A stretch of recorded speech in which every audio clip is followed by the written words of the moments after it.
Is it gonna go? When does it go to heaven? Right now. Right now, the smoke goes up into the sky and it keeps floating higher and higher all the way up into the sky. Where is heaven? Nobody knows. Up in the sky. So somebody left their note in the back, and I think it's somebody who's left the celebration, so I'm putting this into the room. Is that yours? That was for somebody else. This is for me. Where did you get that one from? He just said. Thanks, Colin.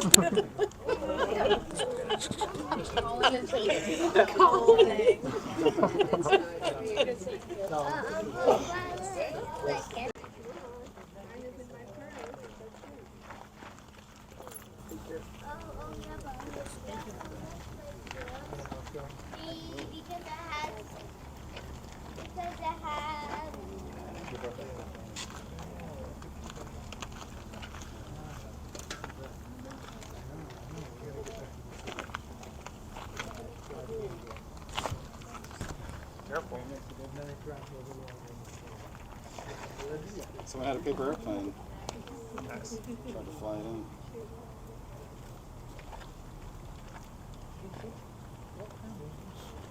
So the thought behind the joining ritual is, this is something that I think that is common with a lot of memorial celebrations, but it felt especially appropriate for Paola, and uh, it's a little ironic for me because Paola and I had lots and lots of debates about this question of whether the universe is conscious and whether you can make your own reality. She believed fervently that you can make your own reality.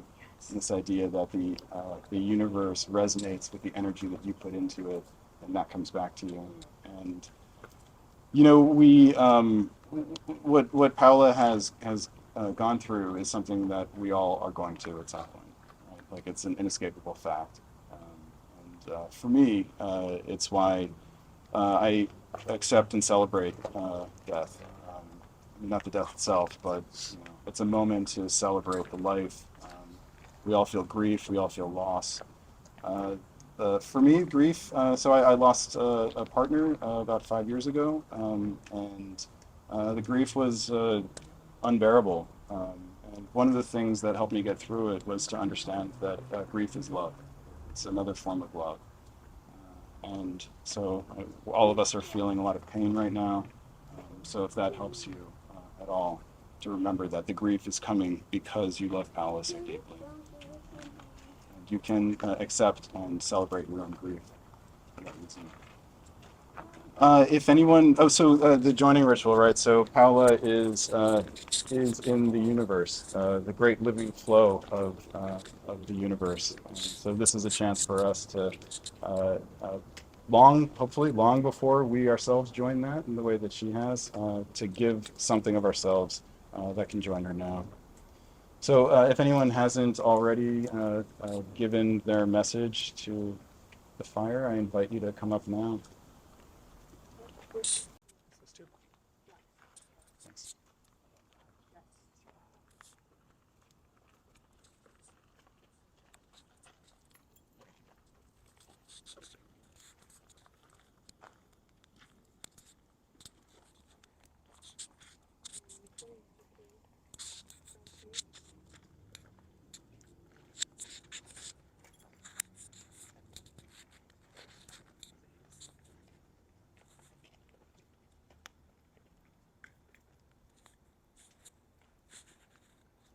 Anyone else?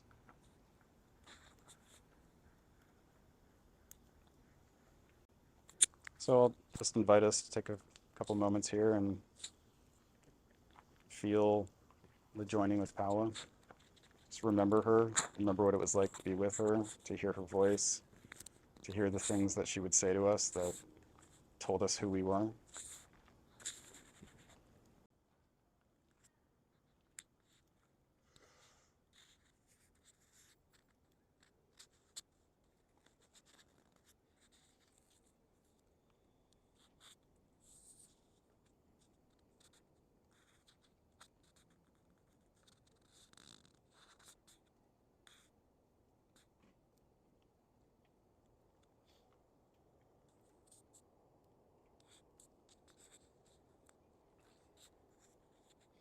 So now I'd love for us to we can all gather in a little closer, as comfortable as you feel getting close to the fire.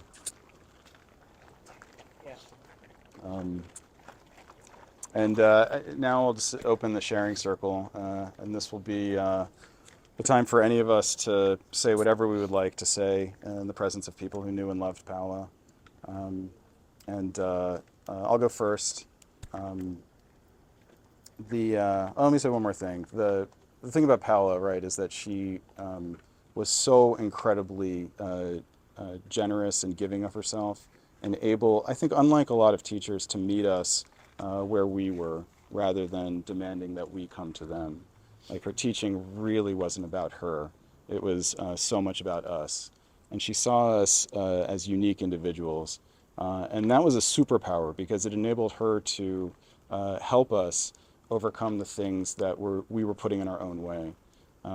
And she had to see those things before she could do it. And she was just extraordinary at that. Really the best I've ever come across at that. And she took someone like me, who at the time was a college professor of philosophy, and she got me like rolling around on the floor, and just acting like a total idiot in the best possible way. It was through Red Nose and Mark and Alice especially that I learned to understand idiot as a compliment. And I honestly so grateful for that, and thankful. I'll share one thing about Paola that you guys might appreciate. So Paola, she knew that people viewed her as a guru. Like, they kind of put her on a pedestal, and they were sometimes a little afraid of her, or like in awe of her. I didn't do that, probably because I was a teacher as well, and also we were similar in age, more similar than a lot of the other students in the classes that I was in. So she and I became friends, and we would hang out outside of class. And like, after a workshop, we would go hang out, and she would talk about this thing about being a guru, and like people viewing her as a guru, and how stupid she thought it was. She would collapse on her couch and just like be exhausted, and we'd be like giggling about something, and she would just look at me and she would go, "Guru."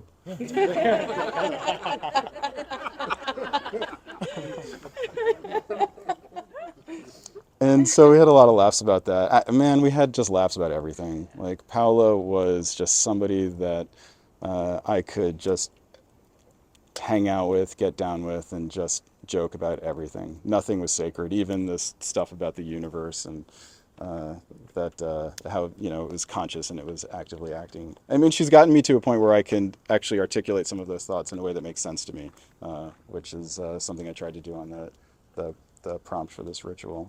And I can imagine that she would be cracking up like to no end to see what I had written, and the fact that I felt like good about writing that. So Paola got me, just like she got all of you. So I'm going to open the floor now. I am recording this, but I don't know how important it is to record it. I've got these two little lav mics, so if you want to speak into the mic, great. If you don't, totally okay. Sure.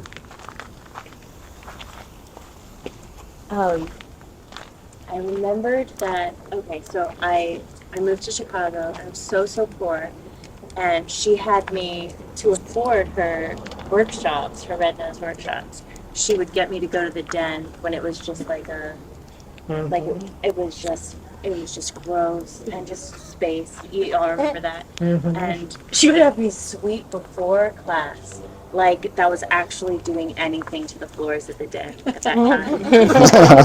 I thought of that recently. I'm like, oh, that was just like her being completely generous, like to make me believe like I was doing something for her in return. I really wasn't. And then some quotes came to mind, just like, wow. Her saying that to some, like Jack.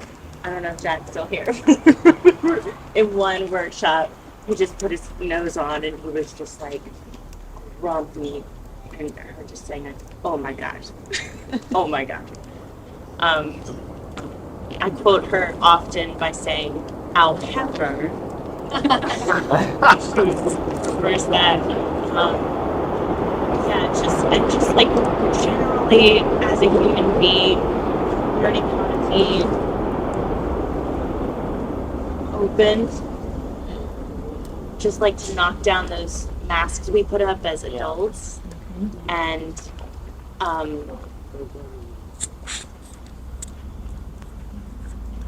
oh, I had another word too, but I'm losing it. There's a picture on the back of the program, and that was a big memory. And I was trying to describe that facial expression of when she'd be up with you, and you would have your nose on, after people applauded for you for so long, and she'd like you'd do something, and she'd grab your arm and like look at everybody else, the class, in just the way that's on the back of the program. So I really appreciate that picture.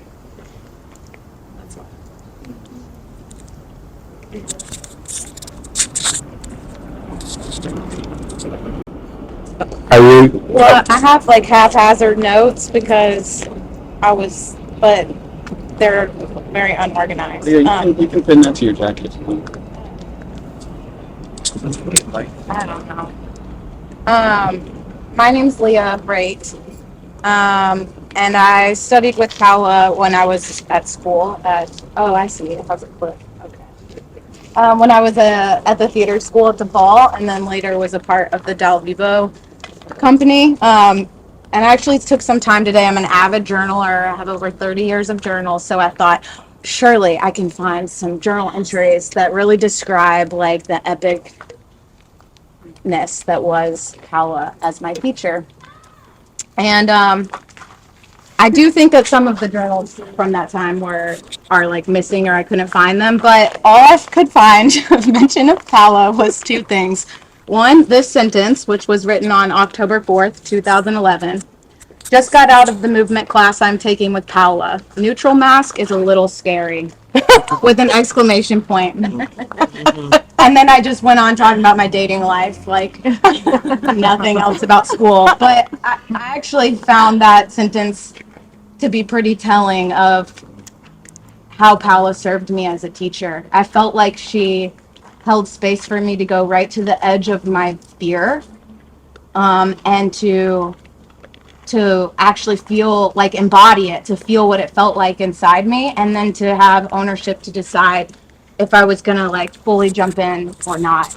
And when we were part of Del Vivo, I remember we were preparing for our first show, and I went up to her and I said, the show doesn't really have a stage manager, and like I'm thinking maybe like I could just do that. And she's like, what are you like chickening out? Like you're not gonna like get up there? And I was like, well, I just kind of feel like like the training's really helpful for me like in the classroom, but I don't really know that like anybody needs to see it outside of the classroom. And she didn't push me too hard on it. But throughout the process, she kept checking in. Like, you sure? You good? You want to get... Like, she kind of basically was like, I see that you actually want to get up there and you're scared. And it's a regret that I have, to be perfectly honest, that I didn't... I didn't get up there myself. And the only other thing I found in the journals was a goals list in which I said I wanted to perform in a Del Vivo show. But regardless of that, I think that, there's that quote about like, it doesn't matter what you say or do, people remember like how you felt around them. And I feel like, that's true of Paola. Like when my memories are like, are just a feeling that I have. And like, I just wanted to be close to her. Like, I just wanted to sit next to her, and I felt like I was getting something out of it. And I can't think of any other teachers that I've ever had, with that kind of essence or quality. And then the last thing I'll say is, this is not the first time that I have lost one of my great teachers or mentors. And one, so I'd like to call into this space also some of my other teachers and mentors, some of whom you all may know, but Julia Neary, PJ Paparelli, Don Ilko. But this is the first teacher that I've lost post-pandemic, and I think that it's brought up a lot of the grief that comes also with how our lives have shifted and changed, and what being a performer and an artist, how that may have shifted or changed. And I know Paola wrote something about, you know, her decision to not transfer to a digital space and to not work in that way, and how that just wasn't going to work for her. And I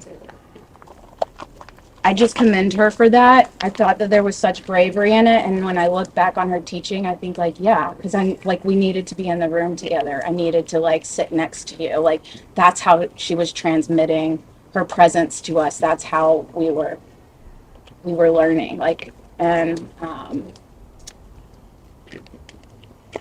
yeah, I think that we have an interesting opportunity as students to always kind of be a legacy to our teachers, and that is my vow moving forward. I still teach acting and work with youth, and I hear and feel Paola through me when I'm talking about how we're like athletes, and the way that she would always liken actors to athletes, and how it was like sports, and that really always resonated deeply with me. So I'll continue to carry that, and I'm proud to be among her legacies with all of you as well. Yeah. Oh, and the last thing I'll say is that, because this was my whole joke I wrote down and did, that Paola Coletto was the only person who could ever look like a total punk rock stud in Lululemon. I think the way we'll do this, so Tim's got the mic. If you want the mic next, just raise your hand and I'll get it to you while the person is speaking. I have it's a quick story, but it's one I think about, I think about in my regular life all the time. And it was before Del Vivo. It was in the in I don't know how many of us were in that first 2 week workshop that she did. You were there, right? Yeah, that first 2 week workshop when I don't know, it blew my mind open. And then when she was like, "Oh, I'm going to do a 10 week workshop," and I was like, "All right, well, I'll sign up for that," you know. And I was like, "I can't really afford it." And she's like, "You'll be an intern. You're an intern." And so, you know, so you just like, yeah, I don't know, cut like 30% of the fees off of it for me for absolutely no reason. It was very, very sweet. So it was in that moment, you were there too. Um, and, and I was really struggling at finding the state and being present and being like right immediate. And she was like getting frustrated in that way that she gets frustrated with you, where she's like, she zeroes in. She's so good at listening and seeing and really seeing who you are, because that's like the whole point of everything that we do. And and so I'm throwing everything at the wall, and eventually I take my leg and I put it up on the column that's in the middle of our like rehearsal space, above my head, and it is clearly physically paining me to do it. And she goes, that's it, that's it, that right there, you found it. Are you're in pain? And the look she gave me was like, you need to talk to a therapist about this. But that is it, you found it. Being in physical pain brings you into the immediate right away. And from then on, every single performance that I devised with my clown involved a horrendous physical uh pain, and it was like it was very freeing for me. But I think about it all the time, and about like what that means. I really do need to talk to a therapist about it, uh but I just that moment sticks out to me because she was really, she could see me, everything about me, and she did that for all of us. She could just look at you And because she was so practiced at being right there, right in the moment, and right with you, that you couldn't be dishonest. If you were, she was like, because she could see what was really there. She could always see what was really there. And if you tried to hide that, she knew. And there's something really, really comforting about that, and really rare in a human. So that's what I wanted to share. Sure. Hello. Um, I'm a therapist, so if you have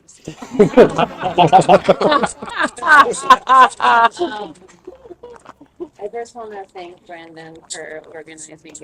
Yes, thank you, Brandon. And I have to go to relieve my babysitting mother and our 6-month-old after this. So I just also want to say how special it is to reconnect with so many of you. But a memory I wanted to share, I had studied with Paola for months, I think like in 2010. It was a bajillion years ago, it feels like now. And then I lived in Italy for about 1.5 years, and I came back and was part of Del Vivo, and then I went with her to Padova to do the workshop. And when I was in Padova, I'd been really sick that summer. I spent the whole summer in Italy, and she was amazing. She like took me to the hospital, and she was like, pretend like you're really sick, so you like get it faster. But I just remember this conversation sitting in like a studio upstairs, and she turned to me and she said, Kira, I don't know that it's just about you being physically sick. She was like, I think there's a really big emotional component. And she said to me, I think in this lifetime we die many times, and you have to let yourself die before you can be reborn. And I think this is one of those times. And as a new parent, as a new therapist, as someone who feels like I lost some parts of myself from that joy, that playful time, that this feels like a really beautiful invitation to let parts that serve me die and transform. And so, in honor of how I just accept that invitation. Love her very much.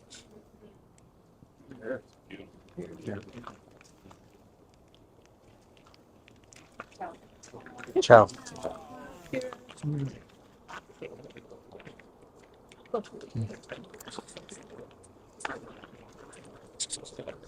Is there someone in the lineup? Yeah, There's another mic up. I invite you into this. My name is Chad. I probably know less than half of you at this point in the circle. But I guess I wanted to say thank you to everyone for being here. And I think there are memories that are like I'm holding in my heart about Paola, but I am really appreciating hearing everything that you all are saying, the email chain that was started. And I think it brought me to want to articulate something, I think, to everyone here more than anything else about Paola, was that the 3 or 4 years that I spent playing with Paola felt to me this free extended moment of my life where I could be an idiot and be seen. And I got to experience those moments of just, feeling naked in that like really beautiful, true way that I think we all need to have. And so to everyone here, I'm grateful that there are still pockets of communities that still exist, even if this is a micro community in this moment. And maybe this is just me trying to articulate that.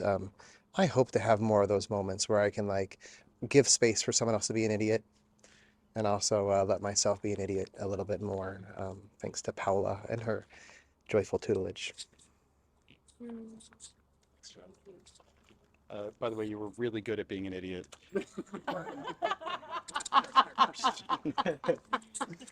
Jasmine. I didn't get to talk to everyone tonight, but I'm Jasmine Cardenas. And I think what Spirit said made me really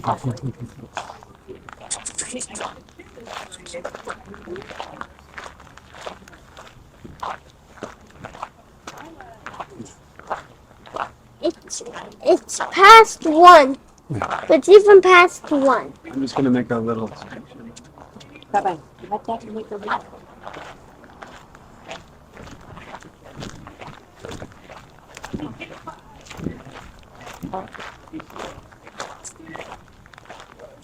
Breastfeeding our little ones for the really first time, and she would welcome me every time we was at random. And one time I just spent so much. I can't remember if Mark was there, but my mom couldn't babysit my newborn. She was like 6 months at the time. And I didn't want to miss class, and I just showed up with him in a corset. It was so and really round and beautiful. And I said, "Could I just like do the warm up?" and she totally let Mateo stay in class that day. And it just meant the world to me because when he got a little fidgety, she just picked him right up and held him on her, kept teaching class while carrying my baby. And it was just such a solid reminder that as a mom, you can do so many things.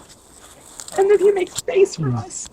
Because we can do it. We can do it. And she made space for me in lots of seasons of my life. But as a young mom, I really needed that encouragement, and that there were other theater spaces in Chicago that didn't make space for me. So it was like a brave thing to show up to just try. And she said yes. And as a young mom, I can only imagine the things that she experienced. So I just am so and forever grateful to her that she was only the yes person. Yeah. Yes, jump in. Yes, you can. It's just like so encouraging. Forever be grateful to her for 1,000 reasons. But in that moment, she really let me know that I was important and that I needed to be there that day, even if we had to be creative with another human being in the room. It was really a distraction because he's really cute. So I'm just forever grateful to her for 1,000 reasons. As a young mom, I really needed her. Thank you. I'm gonna go because I have to go as well. I think I know everyone here. I'm Mark. I'm one of the people whose fortune was who had the fortune to really be in a front row seat with Paola for much of her journey while she was here in Chicago, or at least for the the second half of it, I guess. What was incredible was that I had been through this completely life-changing experience in London just before I came back to Chicago, where I spent 2 years doing this school where I met Alice, and everything that's so beautiful in my life came from that moment. And I was really crestfallen. I'm a Chicagoan. I love Chicago, but in that moment, coming back to Chicago felt like I had really fallen off, the map of excitement, and it felt like where am I? Where are the people that know the experience that I just went through? How am I going to rebuild this international community that I had just been a part of for 2 years, and that I had exposed my vulnerability to those people in so many ways and so many times, day in and day out, weekend after weekend, and in the classroom. and um, and and I met Paola almost immediately when I got here, and we had a coffee. I'll never forget, at the Starbucks on Division Street, um,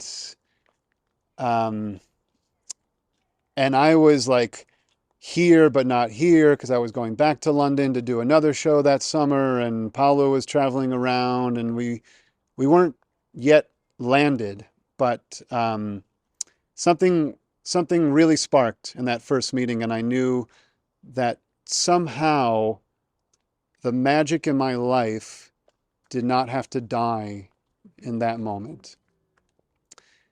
And of course, all of you know the story, and there's so many stories. There's lifetimes of stories. There's the Dal Vivo era. There's the workshops. There's the school that we built here with the help of Norbel and Svetlana and all the wonderful people here at MSA. There was the early workshop that Jack Rubin was a part of that I tried to teach by myself before I really connected with Paola. And thank you to Jack, and thank you to everyone that has ever taken a workshop with me. And, you know, um, one thing that I really, really remember thinking when I was in London was we did the Red Nose Clown, and we did it after 2 years of knowing each other. And it felt like the people that put on the red nose, myself included, we didn't just look at each other and sort of see like, are they making us laugh or not? But like we knew those people. We had spent weekends together. We had spent a whole life living together in London together. And then suddenly, 2 years later, we're handed a red nose and we have to put the nose on and just be in front of each other. And it was like, how is there more to know about this person than I already knew? And of course there was. And I thought, you know what would be beautiful? I really had this thought in my own head. I thought this would be incredible if we could create some kind of community where people did Red Nose Clown together and as a way to just meet each other. And yes, there can be a performative aspect to it if that's correct, and there's a training aspect to it if that's what's needed as well. But little did I know that all I had to do was get back on the plane, come back to Chicago, and Paola was here building it. And our stars were meant to align in our journeys. And there's 1,000 stories I could tell about Paola, but I guess I'll leave you with one, maybe two.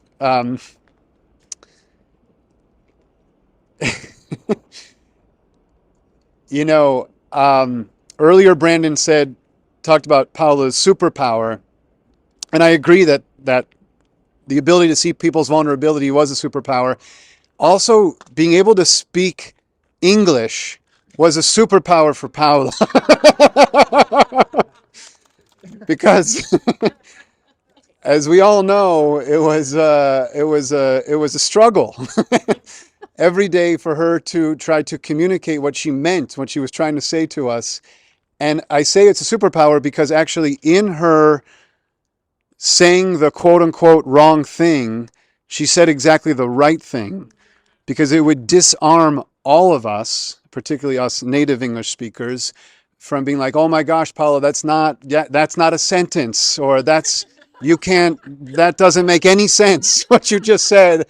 Or I know that we did at the school here, like the students got so excited about Paolaisms that they made a book of all the silly things that Paola would end up saying. And I said, again, to myself, that's a superpower because it disarms people, disarms the students, because she is saying, I am not any better at this than you are. I am completely here and vulnerable and present with you in this moment. I'm in Chicago. I was born in Padova. This is my second, third probably language. She probably spoke French to go to the Lecoq school. So she was here giving you where she was at this moment. And I really love that about her. And it's made me think that maybe I should go teach in, I don't know, in China now or somewhere. But, I think that something else I'll just because I don't want to go on forever, because I could go on forever about Paola Coletto, is to say that,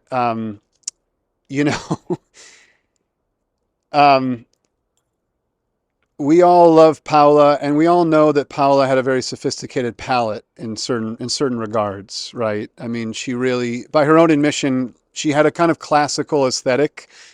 She wanted the students to find their own voice, and of course you all have, right? And we all continue to. So she wouldn't have a care what kind of work you make as long as it felt that it was true and honest to you. But, like sometimes if I went to the art museum with Paola and I was like, let's go check out the modern wing, she's like, okay, Mark, I'll meet you after for a coffee, She liked, like we all have our biases and our preferences. She liked the classical things, which is why I just want to leave you with the piece of information, if you didn't have it already, that I went to Paola's apartment one night and got to see her in that other mask that she wore as a mother, as a person, with her daughter, her beautiful daughter, Izzy. who we're thinking about so much right now, who I'm thinking about. And Paula said, "Hey, Mark, you know what we're going to do right now, just to kind of chill out, is we're going to watch The Voice."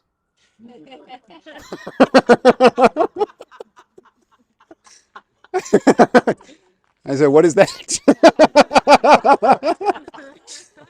And then Paula went, and I'm not joking, she went on like an hour-long speech about how, no, Mark, it's the show, and the contestants come on, and they're really brave and vulnerable to sing in front of people, and of course they're doing it for some contest. I still don't understand what this, but anyway, it's something, right? That they're trying to become famous, I guess. And I'm like, Paula, what? Why would I don't? I'm gonna go home. I don't want to watch the show. And she's like, no, Mark, because this is almost the red nose and the universe all put together in one. And I'm like, Paula, it can also just be The Voice. It's okay. We all do silly, I'll dare say trashy, stupid things when we need to turn our brains off. And um, when you're Paola Coletto and you hold space in your heart for so many people, and I really just want to emphasize that, as a teacher myself and having experienced many other teachers who do great work, even against my insistence at times, she kept all of you in your heart. I would say, Paul, okay, they can go play beach volleyball by themselves. You don't have to go with them. You don't have to go to Whole Foods. And she's like, no, I want to go with them. I want to be with them. I want to be with these people. She held all of you in your hearts. That's all I can offer you. And then she would go and watch The Voice. Or American Idol. I don't know. One of the show. I don't even know. I don't know. Yeah. The Voice. It was The Voice, right? Yeah. Okay. Anyway, I can't thank you all enough. I have to get home, put the kids to bed, but I love you all. Brandon, a big thank you to you for making this happen. And I'll pass this little blue microphone to somebody else now. Thank you, Mark. Thank you all.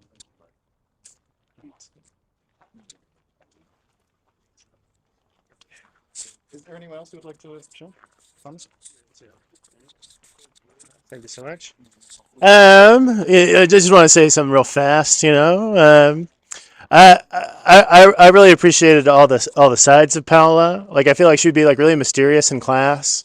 But then you'd like go to Whole Foods with her and you'd be like, "What is clown?" And she would like kind of tell you, like she'd give you like she'd open the like show the back of the book and like give you like she'd just like talk plainly, which was always like, I don't know, it's like wonderful to have that mysteriousness. It like didn't help. Like I was like bad at clown for so long, that even though she'd be like, "This is what it is," didn't help. And I also just like she was like so generous in that like you could go to her classes like even if you weren't in them just to watch. And I think she liked it too. Like she just like loved having people around. Like yeah, I don't know, just like all the sort of different ways she kind of let people in and like activated this work with all of us. And just like, yeah, so such a deep person that I'm so happy that I got to spend time with. Anyway, yeah, I think that's it. Yeah. Sure. Kind of feels like something else.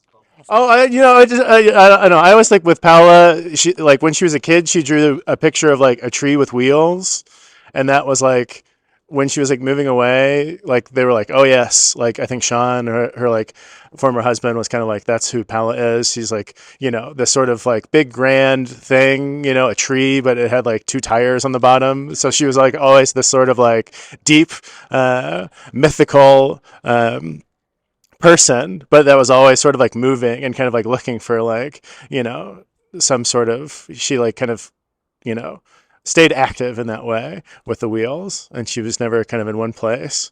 So, yeah, I think that was always, a funny image that she created when she was so young. Anyway, all right. Thank you, Paola. Thank you, Brandon.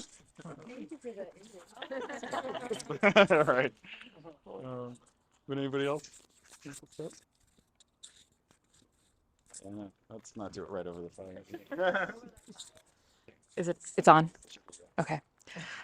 Um, it was so hard to think about what to say about Paula. There's so many memories, and the thing with Paula is she really embraced living in the uncertainty of life, and that was in her approach to life, and also in the work and what she imparted to her students. And um, so in thinking about this sharing circle, I felt like I couldn't prepare anything. I just had to step out from behind the screen and step into the unknown. And everything about Paolo is a contradiction. I've been trying to describe her to my parents and people who didn't know her, and it's impossible. It's like she's a mystical shaman, soccer player, bodybuilder, tiny little dynamo. She's so impossible to put into words. And so I think living in this space of uncertainty and mystery feels appropriate to her spirit. And the first workshop I ever did with Paula, she was she was doing the trust falls with the red nose, and she just kept making me do it over and over because I wasn't falling back, or I was closing my eyes while I was falling back. And she just kept making me fall over and over. Um, and that's such a gift. And I think that's why she opened such a space of love and play and possibility in the hearts of people, because she wasn't afraid to go there, and she wasn't afraid to bring people there. Um, she wasn't afraid of what would happen in the unknown. And I think she carried that spirit with her even during these last few years. She was still teaching us in her way, by the way that she lived through it, the way that she lived her life, completely full out. She was always doing the trust fall. And the one quote that's been sitting with me a lot these last few weeks is something that she said in class. She said to us all, uh, you know, guys, on your tombstone, there's the day you are born, there's the day you die, and in the middle, there's a little dash, and that dash is your life. Well, what are you gonna do? You better make it count. So, to Paula and the dash, may we do it fearlessly, and may we step out from behind the screen and discover fresh each time what it's going to be. Love you, Paula.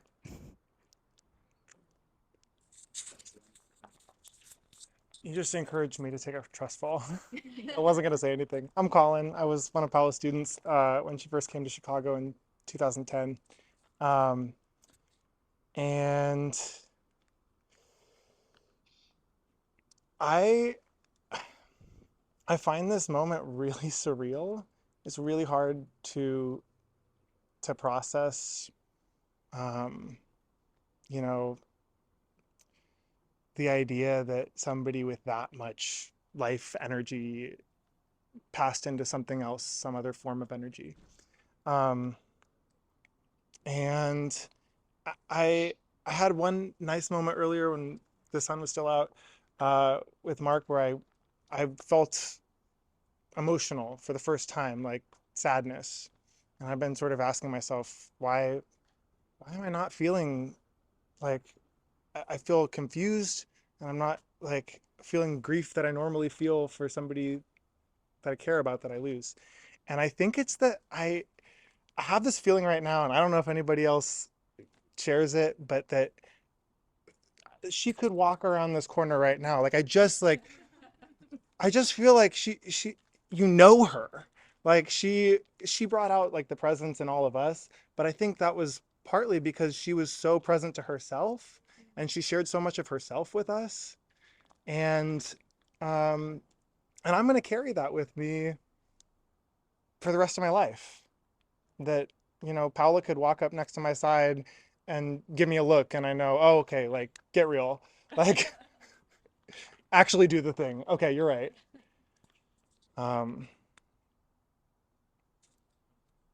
So yeah. That's all. So Paola's closest friend in the world, Julia King. For like the first 2 weeks after she died, she had this exact feeling that Paola was just playing a joke. Just, it wasn't she. I mean, it's a kind of denial, right? But it was also just like it was just what Paola sort of gave her, right? It's just this huge playfulness, and like this is just a play. So, That's cool. not a lot. CJ. I don't need the microphone, Okay. but like, it's so special to be here because I've had the same, I'm sure we've all had the same experience of like, I'm doing this thing this weekend and there's this person who's like, and you try to like put words to her and your experience and it just like doesn't work. And I kept doing that, like trying to describe Paola and it's impossible. It's so hard. And I just like, it's so wonderful to be here and like everyone knows. And you like, like we just like sit in it together.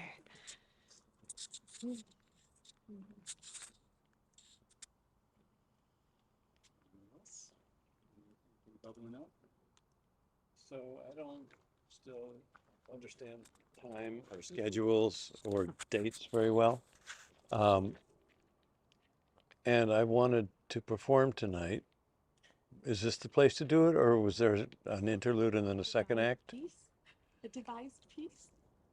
What do you have in mind? Well, I could perform. I mean, that's because Paula taught me to be a greater fool. And I've always had some foolish talent, but she made me a real fool. And one of the ways that was most powerful was she taught me, didn't teach me, she allowed me to sing, which is a painful experience for many people. And where'd the pain guy go? He went home. Jeez. And so I'd like to do that, but I don't know if you want me to do it outside or inside. What calls to you? What calls to you? Do you feel it right now? Well, I don't want to keep people longer than they need to be here. Well then, should we have a drink in our hand? that would be a great idea. Okay. Then Why don't we finish the circle? We'll go finish around the bar. Yeah. Absolutely. Is anyone else feeling called to speak? Jack can attest to me being pregnant in class. Going once, going twice. All right, Natalia. That's okay.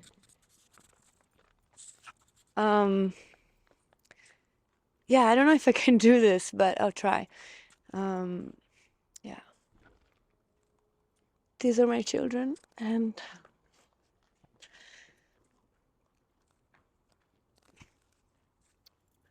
oh, shit.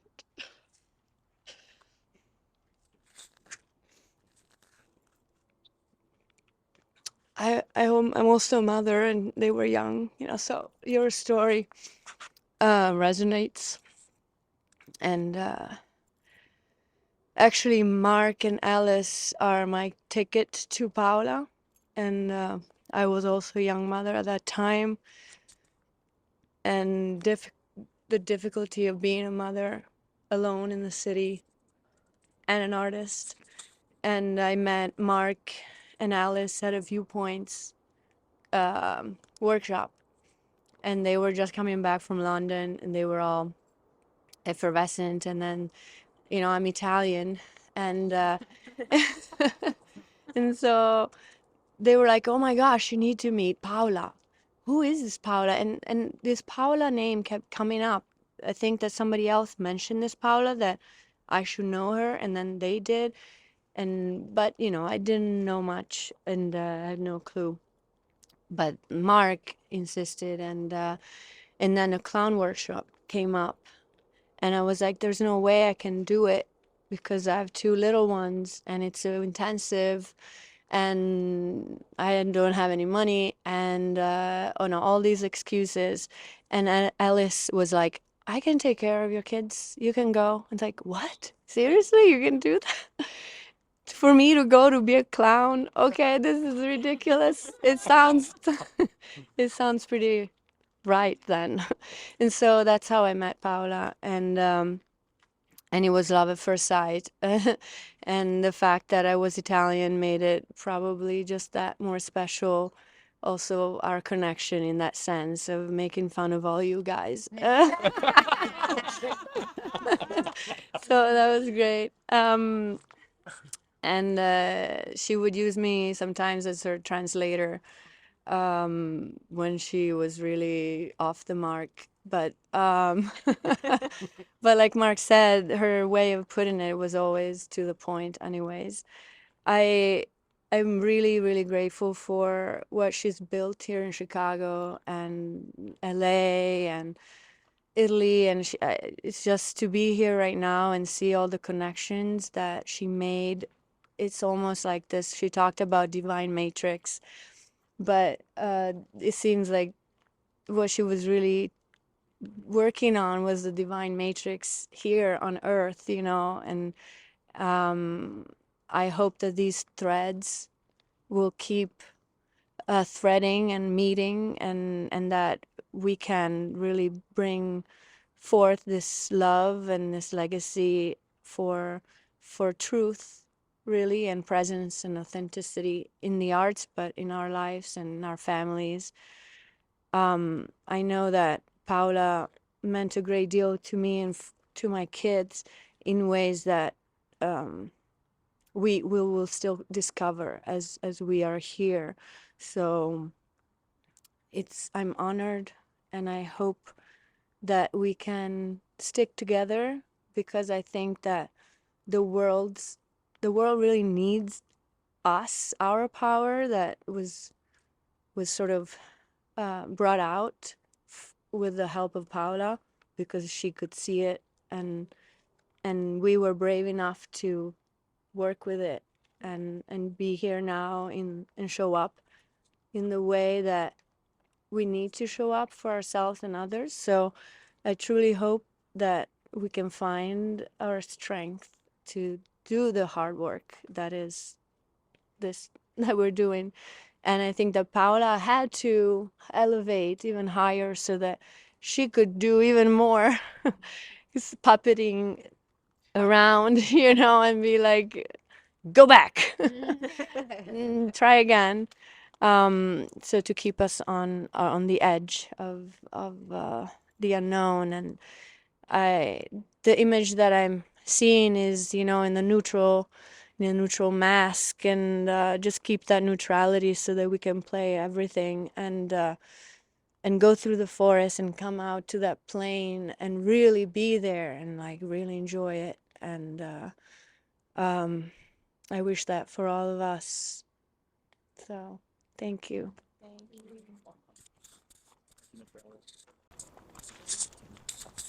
So Paola had this expression that she gifted us at the school, which went something like this: "Close your butt." And what she meant, what she was talking about, was something about like containing energy within you, like when you're when you're able to reach a state of playfulness, don't let it leak out. And an obvious place where the leaking out could happen was your butt. So close your butt. I discovered in my studies with yoga that there's actually a lock. This is called the mula Hula band. band, yeah. So that's if you close the butt, it's the mula band. Look it up. It's very clear. Yeah, so Paolo was in touch with ancient yogic teachings. Indeed. Guru. Guru. All right, so why don't we close the sharing circle by closing our butts? Thank you, brother. Thank you guys so much. We've got some more wine and beer. We've got Jack's going to sing to us. So please hang out. Probably won't go too late because Norval and Sveta, you know, maybe don't want that. But we have time for another drink and a song. So let's Thank you. adjourn.